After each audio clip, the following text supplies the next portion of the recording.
Greetings, friends. Salutations chers amis.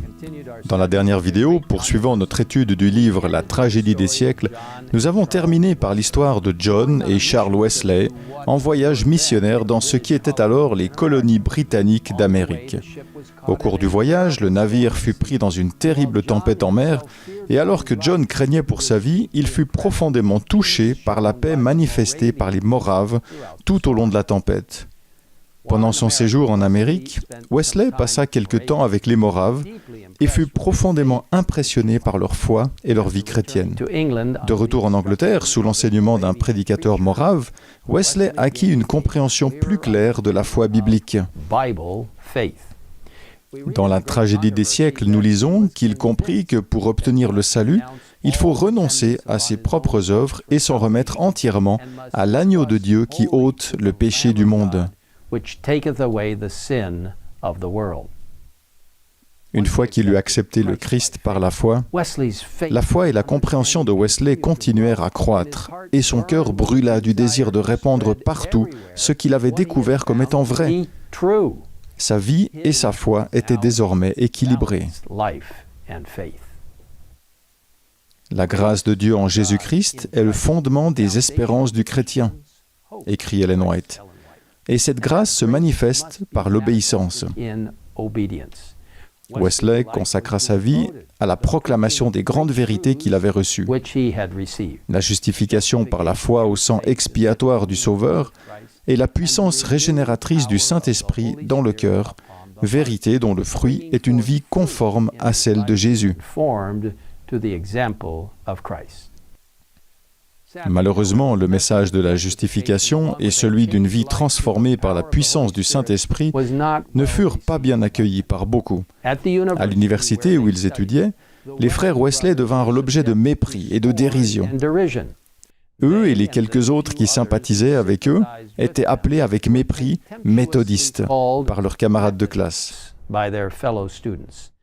Ce nom, initialement prononcé avec mépris, devint cependant le nom de l'une des plus grandes confessions protestantes d'Angleterre et d'Amérique. Wesley n'avait pas l'intention de créer une nouvelle dénomination, mais au fil de ses prédications, des milliers de personnes furent converties par la clarté de son message biblique. Malheureusement, les dirigeants des églises établies n'étaient pas ouverts à ce message et lui fermèrent leurs portes au nez. Des foules se soulevèrent contre les frères Wesley et bien souvent ils n'échappèrent à la mort que grâce à des miracles de la miséricorde de Dieu. John Wesley expliqua comment, à l'une de ces occasions, il vit l'intervention directe de Dieu.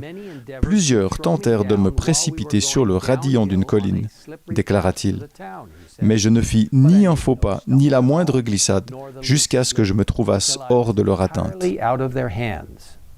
Et il continua, « Un robuste gardement qui se trouvait derrière moi brandit à plusieurs reprises un fort gourdin de chêne au-dessus de ma tête. S'il m'en avait asséné un seul coup, c'en eût été fait de moi. Mais chaque fois, comme je ne pouvais aller ni à droite ni à gauche, le coup était mystérieusement détourné. Un autre fendit la foule, le poing levé sur moi, mais il le laissa retomber, me caressa la tête et se contenta de dire « Comme il a les cheveux fins !»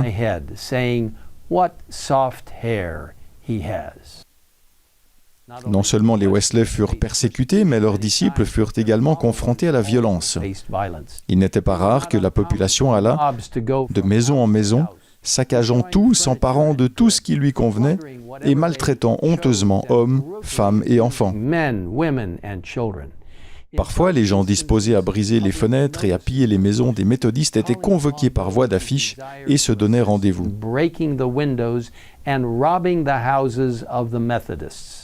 Cette persécution systématique était dirigée contre une classe de personnes dont le seul crime était de chercher à détourner les pécheurs du sentier de la perdition et à les faire entrer dans celui de la sainteté.